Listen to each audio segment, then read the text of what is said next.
77 WABC. It's More Money with leading economist Steve Moore. Now, here's your host, Steve Moore. Welcome back, folks. This is the More Money Show on WABC Talk Radio. This is the number one talk radio station in these United States. And a great shout out to my good friend John Katzimatidis, who is the owner and operator of this radio station and has completely turned it around into a real powerhouse in media today. And so now I'm so pleased to introduce my next guest. I always tell you, folks, I'm not the greatest radio talk show host, but I get some of the best guests to come on the show and educate us. And so I'm so pleased to welcome House of Representatives Speaker Newt Gingrich. Newt, thanks so much for joining this afternoon. Oh, I'm delighted to do it. And you do such amazing work, and your newsletter is so important that it's always a privilege to do things with you. So thank you so much. There's so much to talk about. I wanted to first start with something that made me think of you when I was listening to Kamala Harris speak the other day. And by the way, you know, you all, I think almost everyone listening to this shows knows that one of the great political revolutions of our time, and I call it a freedom revolution, was really engineered by Newt Gingrich. And he is the man who was the Speaker of the House. How many times did we balance the budget? 3, 4? 4 times in a row. 4 times in a row. It's the only time in my lifetime that has happened, folks. The only time was when Newt Gingrich, and I remember, Mr. Speaker, when you made that announcement in the beginning of 1995 that we were going to balance the budget, and the media just their jaws dropped because it had never happened before. Well, let me start with that. How did it happen? How were you able to do something that no one thought was possible?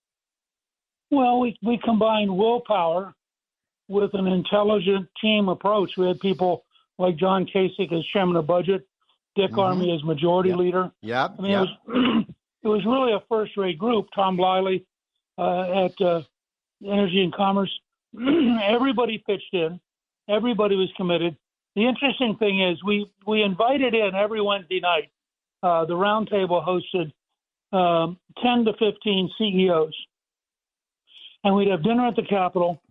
And we would say to them, look, we're going to balance the federal budget. And at that time, the deficit was about the size of the General Motors annual sales, which was one of the largest companies in the U.S.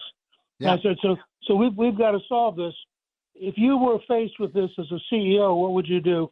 And consistently, week after week, they said 3 things.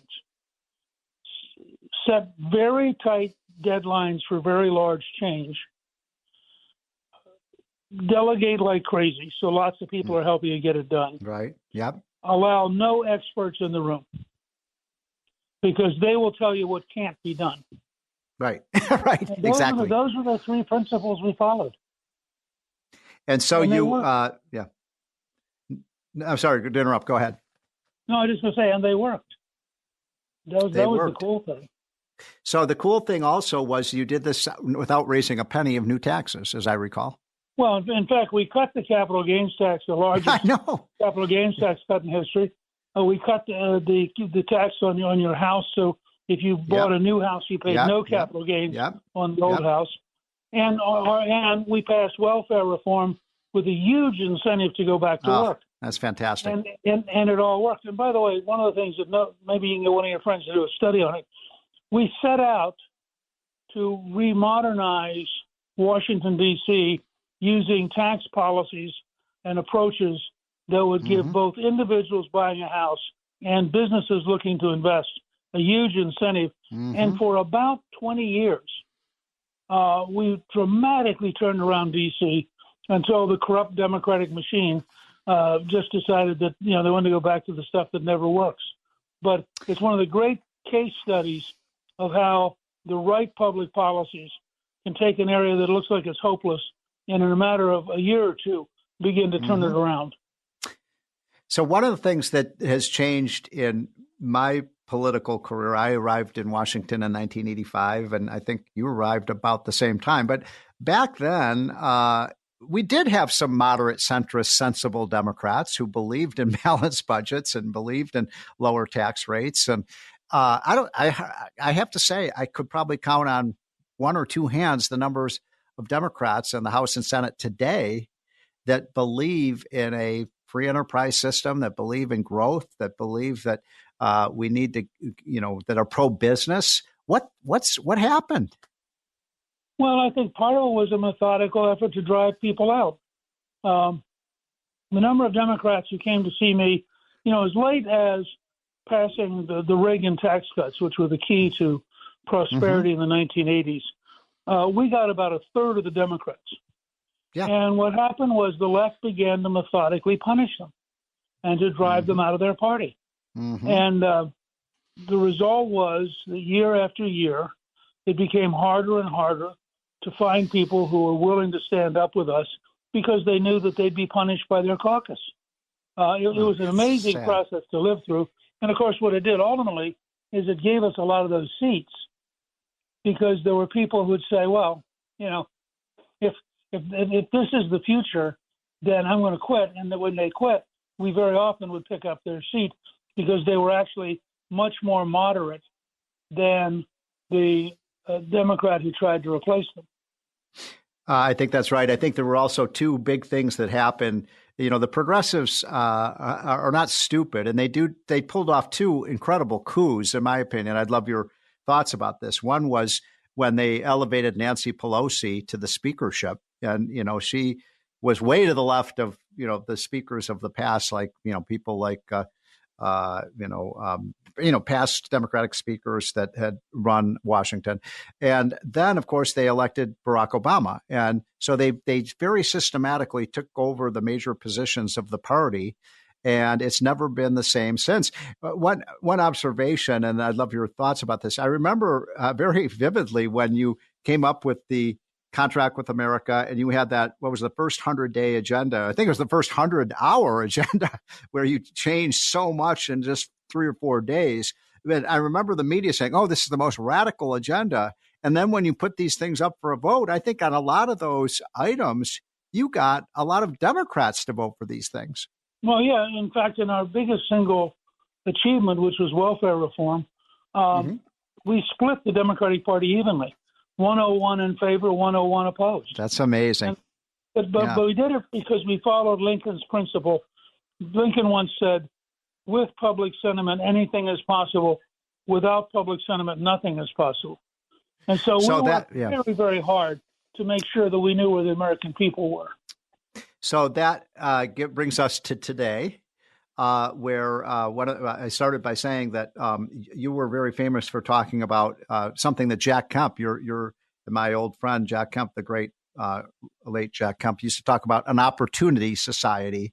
And that was one of your themes of creating an opportunity society. Now I hear Kamala Harris using that language, Mr. Speaker, that the Democrats are going to create the opportunity society. So sure. How would you rebut that? Well, I mean, first of all, they lie. Right. Second, I had an opportunity one time to spend some time with Lee Kuan Yew, the great statesman who created modern Singapore. And I asked him, how were you able to be so unbelievably successful at creating an enormously wealthy city-state when it really wasn't when he took over? He said, I was a graduate student in England during the first socialist Labour Party government after World War II. And every time I was faced with a major decision, I asked myself, what would Clement Attlee, the socialist prime minister, do? I would then do the exact opposite. That's really funny. And it worked. So I would start and say, if you look at the speech she gave in North Carolina the week before the convention, she has a prescription for a depression. I mean, if we actually passed some of her dumber tax ideas, it would be a nightmare. And I don't know at a practical level how you could actually implement it because it's so dumb. It is, and it's just dumb and it's frightening. And you mentioned the fact that you were able, with the Democratic president back then, Bill Clinton, to pass a reduction in the capital gains tax. And incidentally, I think you know this, but when we cut the capital gains tax, guess what happened to capital gains revenue? They went through the roof. So did the stock market, because when you tax something less, you get more of it. So we got more investment, more businesses created, a lot of capital flowed in the United States. Now you've got a situation with, as I read the current version of the Kamala Harris tax plan, I don't know what it's going to be tomorrow or the next day because she keeps changing her mind. But right now she's talking about doubling the capital gains tax, which I think it would reduce the value of stocks by 30% if you did that, because the value of any share of stock falls as you increase the tax on it. I mean, how could they possibly come up with these ideas that have been tested? I mean, go back, I was listening to an old speech by John F. Kennedy, and he talked about how important it was that we have more capital investment. And the best way to do that was to reduce the capital gains tax. That was a Democrat. Right. But you have to realize the modern left-wing Democratic Party believes in big government socialism. I mean, I was telling a friend earlier that I thought it was very ironic that, Bernie Sanders honeymooned in Moscow. And I would always tell people, you're living in Vermont. It's cold. You're surrounded by trees. Right. You could take your bride to the Caribbean, or you could go to Moscow, which is cold, and you're surrounded by trees. Well, guess what? Vice President Harris picked a guy in Governor Walz who has had 30 trips to China. So you can take your choice. Do you want a Russian-inspired socialist in Sanders or a Chinese communist-inspired socialist in Walz? And that's where the modern Democratic Party is. I mean, these people are Looney Tunes. You're listening to the More Money Show. This is your host, Steve Moore, and my guest, of course, is the great Newt Gingrich. And I wanted to mention something. I know we have only a few minutes left with you, Mr. Speaker, but in my lifetime, I feel privileged that I've kind of lived through, three revolutions, if you will. I think the first, obviously, was the Reagan Revolution in 1980, which really changed the world and saved the world, in my opinion. And then there was the Newt Gingrich Revolution of the mid-'90s, which restored our financial and economic health. And through, as you said, just common sense reforms. And then we had the Trump revolution, and the media despises Donald Trump. I mean, it's even, I mean, they didn't like you too much, but and so you've gone through what Trump has, but it's even worse with Trump. Why do you think they hate him so much? Well, I just wrote a piece for the New York Sun arguing that for the first time since FDR won in 1932, we're about to see the politics of right versus left replaced by the politics of reform versus corruption. And I think and this includes, by the way, the never Trump Republicans, all the elements of the old order who have to lie, they have to steal. There was between $100 and $150 billion stolen in COVID money, just to give you one example. Yeah, right. You have Boeing, which is a total outrage and ought to be a major scandal. NASA took one particular mission and took it away from Boeing and gave it to Elon Musk company, and they saved $2 billion on one mission.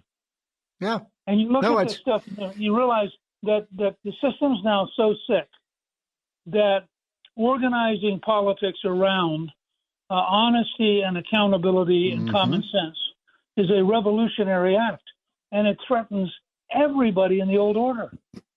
And that's why people like Trump are hated, because Trump basically is a survival threat to the old order. And so you're talking about taking away their money, their prestige, their power, and they don't like that. I think you're 100% correct. And I think I would just add to what you just said. The other big key to this is what I call the climate change industrial complex. And this is now a $1 trillion industry, $1 trillion. And this, I always say the green revolution isn't green as in green environment. The green revolution is about green money.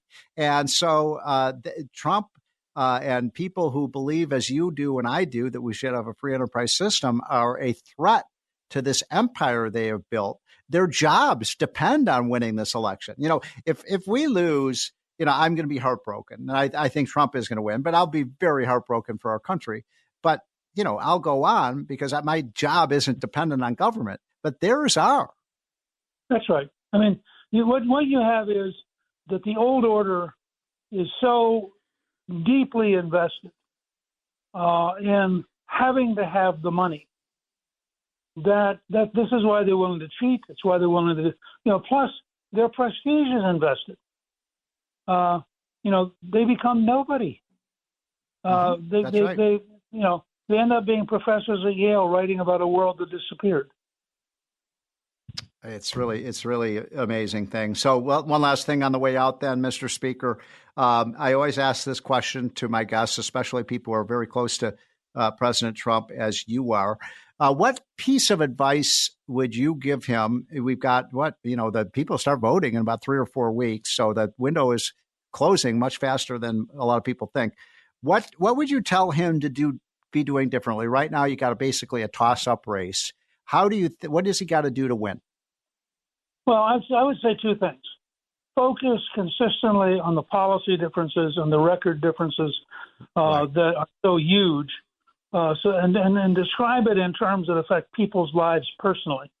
And he does a fair job of that, but if he would focus on it and not give the media an excuse to distort what he says, he'd be better off. And then this may surprise you. I said this morning, having watched the Kamala Harris interview last night on CNN, right. I think as an act of compassion, he should allow her to bring Governor Walz to the debate. Because as I watched last night, I realized Governor Walz's real purpose is to be a personal support candidate. Yeah, can she call timeouts and say, "Hold on, I've got to huddle up with my consultant here." Or if she doesn't do well, he can reach over and pat her on the shoulder. But if you think about it, it's like having a personal support dog or something. I mean, he was really there as her personal support candidate, and I just think as a matter of compassion, Trump ought to say, "Look, if you want Walz to be there, he can't speak. But if you want him to stand next to you and pat you on the shoulder occasionally, that'll be fine." Well, I listened to the answer about what are you going to do on the first day, and I'm still not sure what she's going to do on the first day. But she cares about the middle class. I'll give you a Kamala Harris answer. The first day will be a very important day because it'll be the first day, and that's why on the first day we should do all the key things on the first day that one should do because it's a very important day. You must be writing her speeches. Newt Gingrich, Speaker of the House, a man who changed America in such an amazing way. I so much appreciate your time. Thank you for coming on, and I hope you'll do it again before the election. Folks, this is the More Money Show on WABC. We'll be right back.